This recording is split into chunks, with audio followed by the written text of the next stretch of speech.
lagi nanti. Jadi dari penelitian selama usia 19 tahun setelah ASI eksklusif, kalau rutin diberikan 1 gelas susu 1 hari, 8 cm beda tinggi badan anak-anak remaja ini. Itu Kak Dokter belakangan itu baru tuh tumbuh. Nanti ada lagi kemampuan otak. Nah, nggak mau dilanjutin apa nanti aja yang 5 lagi? Oh, sedikit aja agak cepat biar gampang jadinya. Oke, jadi kita udah ngerti ya ada protein gitu ya. Ada yang cerita bahwa kita bisa tumbuh ke atas, nggak apa-apa. Muter aja mbak, nggak apa-apa. Tapi kalau mau lewat pun nggak apa-apa ya. Kita santai aja ini sambil jalan sambil dengerin kita jadi nggak apa-apa. Mudah-mudahan pas nempel. Yang sederhana aja. Berarti protein buat bikin tinggi. Bapak-bapak, ibu-ibu yang anaknya pengen tinggi. Ada kalsiumnya juga. Ada kalsiumnya, ada proteinnya. Kita kejar di sana ya. Oke. Terus kemudian tadi ada kembang. Kalau kembangnya?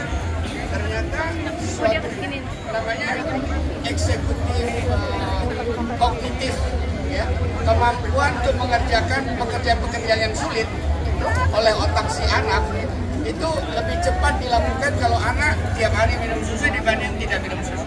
Oh keren. Jadi problem solving yang berat.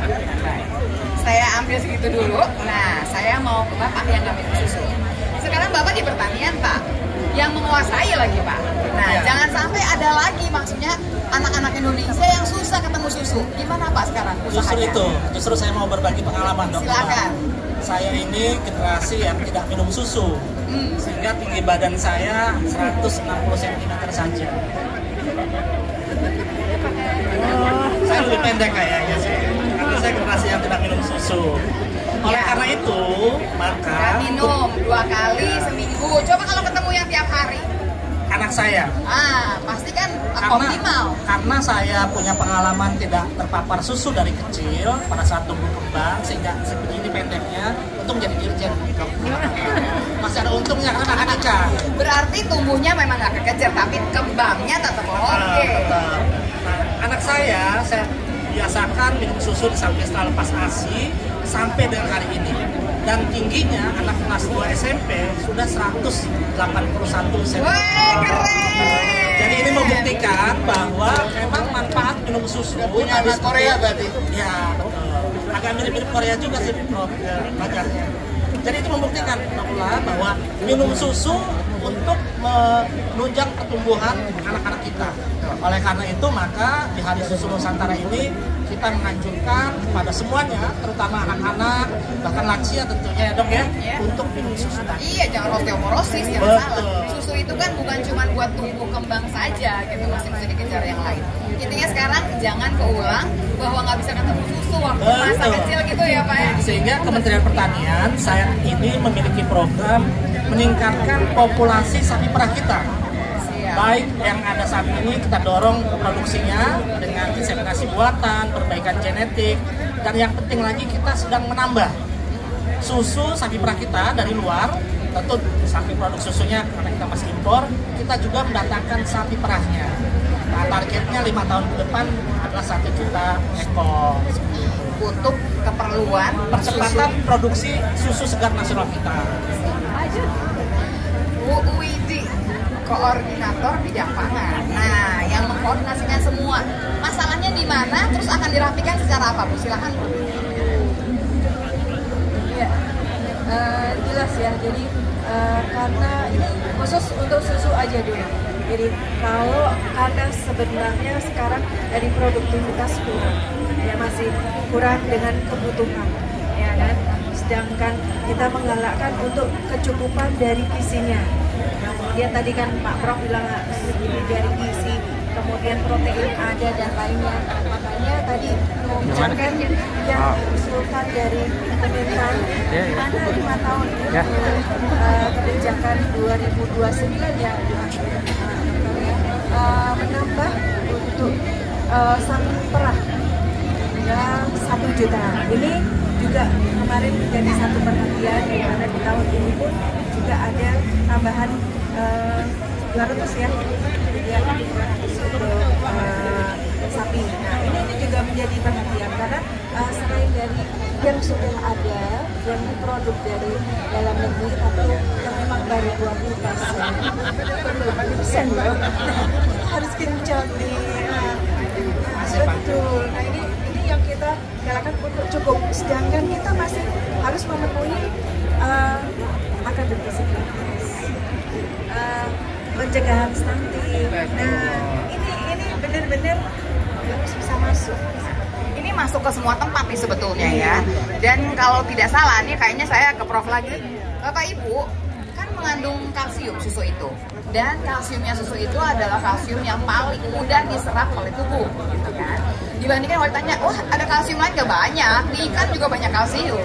Tapi kalau nggak terkejar gitu ya, yang diserap paling mudah adalah susu. Tapi saya mau tanya begini Bapak, kalau misalkan susunya nggak jadi susu cair, kalau diolah, apakah kemudian nilai gizinya jadi berkurang?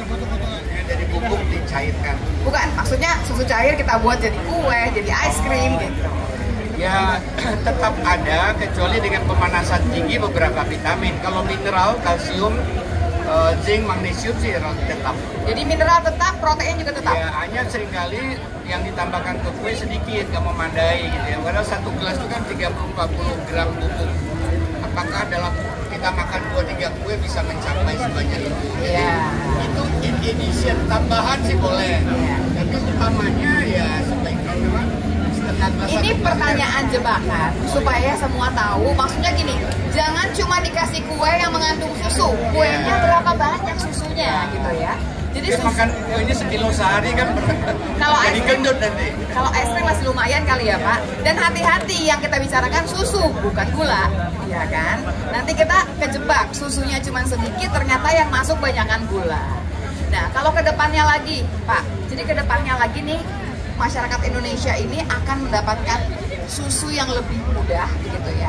Apakah kemudian nanti ada susu nasional tertentu barangkali? Ya, saat ini melalui program Makan Bergizi, sebetulnya Kepala Badan Gizi Nasional sudah menyampaikan di lokasi-lokasi yang ada peternakan sapi perah wajib ada menu susu dalam program Makan Bergizi. Nah, tentu ini untuk lebih meningkatkan konsumsi susu di anak-anak kita, khususnya di anak usia sekolah tadi itu. Tentu pemerintah melalui tadi kita mendorong investasi karena yang 1 juta ekor tadi kita minta peran dari swasta untuk mendatangkan sapi perahnya dan berinvestasi di Indonesia. Dan harapannya tentu hanya di Pulau Jawa karena sekarang 90% mungkin lebih dikit populasi sapi perah kita tuh adanya di Pulau Jawa. Nah sekarang kita dorong ke Sumatera, Sulawesi, dan negara yang lain agar ketersediaan susu segar kita itu semakin banyak dan salah satu manfaatnya adalah ada menu susu di Makan Bergizi. Pak, kan yang mau dikejar 1 juta. Posisi sekarang di berapa Pak? Sekarang memang masih kecil. Kenapa? Karena memang tidak mudah menarik investasi. Oleh karena itu tadi kita bisik-bisik Pak Menko juga tuh bagaimana pemerintah harus memberikan insentif. Salah satu yang diminta oleh investor adalah ketersediaan lahan. Karena sapi perah ini kan harus makan dari rumput, dari hijauan. Oleh karena itu lahannya butuh banyak. Nah ini yang terus kita koordinasikan. Saat ini baru masuk sekitar untuk sapi perahnya baru 10 ribuan dari Januari sampai dengan Juni kemarin. Nah kita harapkan di Juli ini akan datang lagi 10 ribu lagi. Dan seterusnya sehingga target di tahun 2025 kita targetkan minimal 150.000 ekor Akhir tahun ini. Betul. Silahkan Bu, ini kayaknya mau nambahin nih gemes. Gimana Bu? Iya betul. Jadi sebenarnya kami dengan Kementan dengan Pak Agung di awal tahun ya Pak ya kita sudah membahas untuk bagaimana supaya investor bisa masuk mensupport untuk investasi sapi di lahan peternakan. Nah ini karena ada keterbatasan di sini. Jadi combo gitu Bu? Jadi combo Bu maksudnya? Jadi ini investor sudah ada. Iya. Nah kita mencari lahannya. Nah, lahan peternakan yang mana nih gitu. Jadi ada beberapa perusahaan sudah siap seperti itu. Nah di beberapa daerah. Nah kita juga makanya lagi melihat posisi dari area tersebut. Jadi kepemilikannya, kemudian apakah dia itu termasuk kawasan hutan, apakah area sawah makan. Jadi Jadi apalagi kalau semuanya kan kumpul di Jawa udah nggak ada lahannya. Iya, Bangsa mesti. Tapi ada satu hal yang penting tadi, makanya saya jalan Iya. kita Bisik-bisik. Pak Menko bilang, udah nanti di tempat saya sewa. Nah, saya bilang, Pak, di Lampung ini kita berarti banyak loh Pak pertaniannya. Bapak bilang, oke, di tempat saya belakang sekolahan Bapak. Ya. Bapak. Kemudian lagi kita proses nih yang peternakan. Iya. Nanti berarti semua akan kita support ke situ. Ini lagi kita jajaki untuk arealnya tersebut. Makanya kebetulan kan di deputi kami yang usaha pangan dan pertanian kan ada yang keasdepannya, asdepnya Pak Bona, ada untuk sarana prasarana itu bapaknya ada. Nah, ini yang harus melihat posisi areal itu bebas atau tidak. Ini yang kita joinkan dengan Pak Hasan karena untuk peternakannya clear nggak nih Pak Hasannya kemana nih? Pak Hasannya ikut sama Pak Hasan. Karena ini lihatnya nih, nah ini yang kita lagi benar-benar kita bahas di sini nih gitu Bu.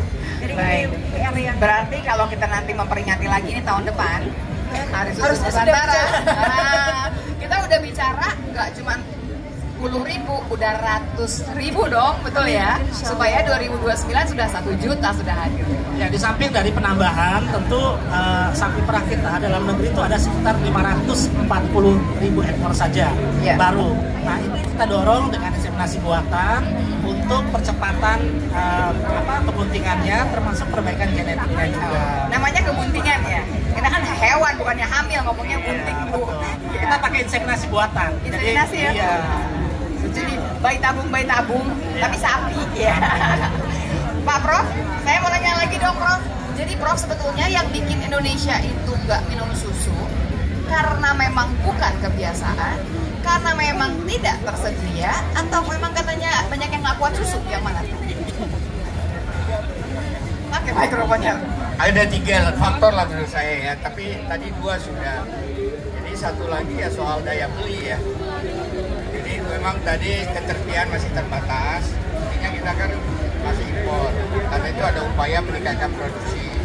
Supaya harga terjangkau kan? Ya. Kalau bikin nanti sendiri, produksi yang meningkat pasti harganya dengan sendirinya.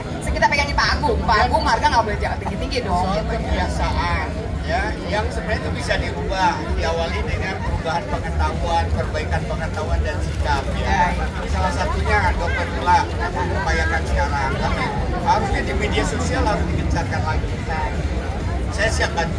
Bersama Kak Lula ya. Siap. Bapak Ibu, saya cuma punya waktu 5 menit lagi. Saya mau tanya, Bapak Ibu barangkali ada pertanyaan buat Kak Lula tiga sebenarnya ada manfaat buat laki-laki yang ada di sini nih. Sebutin Prof. Ya, sebenarnya susu itu cepat meningkatkan testosteron. Au. Jadi lebih berstamina di. Ya udah. Prof, jadi kalau saya minum susu sekarang naik deh testosteronnya. Ya, tapi juga Bukan tingginya loh, Pak Agung. Ya. Buat laki-laki kita ngomongin stamina, testosteron itu sama dengan stamina. Pegangannya 2, makan pisang sama minum susu, udah selesai deh ya Pak ya. bukan pegang pisang ya. Makan pisang sama minum susu. Ya. Jadi gimana Bapak Ibu, ada pertanyaan? Oh, ada yang nanya. Prof, gimana kalau alergi? Ya sebenarnya pertama laktose intoleransi ya. Sekarang semakin hari semakin kecil ya. Pengalaman saya melakukan survei 16.000 siswa ya di Pulau Jawa, itu hanya 1% ya yang dia mengalami kalau minum susu sampai 1 gelas itu ada rasa mual. Ya. Dulu ceritanya 40 tahun yang lalu katanya di Asia ini 60%, di Indonesia hanya penelitian beberapa kota kecil saja dulu dikatakan 50-an% sekarang karena Kalau dia gitu bisa dipicu. saya tambahkan ya Prof. Iya. Jadi begini, yang namanya intolerance itu bukan alergi. Intolerance itu dia masih bisa minum susu sampai certain amount. Iya. Sampai misalkan segelas masih nggak apa-apa.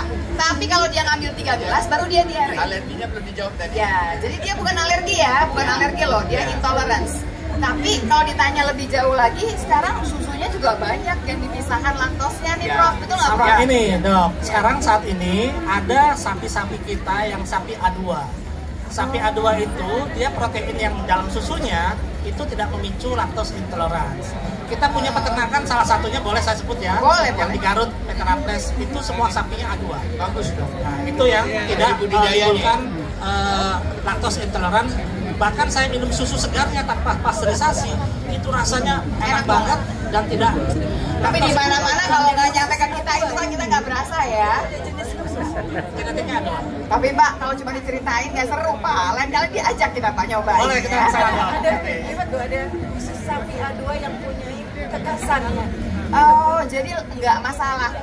Jadi Mbak Nia, kalau anaknya alergi gampang ternyata ya. Udah ada yang khusus dan kalau cuma lactose intolerance masih bisa ya Prof ya. Segelas doang sih masih oke, nggak masalah.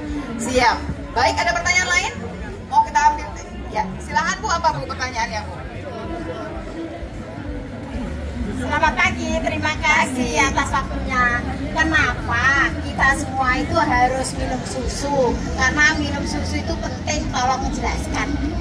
Pasti nggak dari awal, nggak apa-apa deh Prof. Iya, 2 menit lagi. Diulang lagi supaya nanti ujungnya message-nya ketempel bahwa harus minum susu karena Iya, satu kalau masih pertumbuhan buat tambah tinggi. Kalau ibu-ibu padat tulangnya, itu perlu dipadetin sampai usia 35 supaya nanti setelah itu nggak gampang patah tulang, ya. Kemudian imunitas kita jadi bagus, ya. Kemudian kalau ibu misalnya gemuk, sebenarnya itu menurunkan hormon nafsu makan, grelin namanya.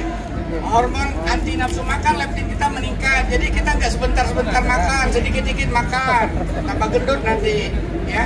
Jadi susu bisa menekan nafsu makan tadi. Kemudian tadi untuk stamina, ya. cukup ya Bu. Dok, tambahkan sedikit. Di surat Al-Mu'minun ayat 21 di Al-Quran itu sudah bunyi Bu, bahwa minum susu itu manfaatnya banyak sekali, seperti yang dijelaskan oleh Prof tadi. Jadi Al-Quran sudah menyebutkan itu seperti itu. Jadi Bapak Ibu sekalian, sebelumnya tepuk tangan dulu dong buat semua narasumber saya. Ini nih di CFD panas-panas, tapinya kan sehat dong ya. Udah minum susu semua. Saya cuma menggarisbawahi sekali lagi bahwa kita pantas minum susu, harus minum susu, wajib minum susu. Pertama buat anak-anak kita, supaya tumbuh kembangnya optimal. Ingat loh Bapak Ibu, jangan-jangan gara-gara kurang susunya kurang tinggi. Jangan-jangan karena kurang susunya. Untung tapi Bapak kan hebat Pak. Tumbuh kembangnya Bapak Ibu, tumbuh itu ke atas. Kalau kembang itu pinternya jadinya. Jadi dua-duanya mesti dapat nih anak-anak kita. Tapi di sisi lain, buat yang udah umurnya lumayan banyak kayak saya, ingat ada yang namanya osteoporosis, jagain juga dengan susu. Lebih jauh lagi, dengan sendirinya adalah berhubungan dengan hormon, berhubungan dengan vitamin dan mineral. Jadi kalau bisa minum susu, terutama untuk anak-anak kita, jangan lupa untuk minum susu 1 gelas sehari untuk kita semua. Baik Bapak Ibu sekalian, terima kasih banyak. Kembali tepuk tangan untuk semuanya ya. Wassalamualaikum warahmatullahi wabarakatuh. Waalaikumsalam warahmatullahi wabarakatuh. Terima kasih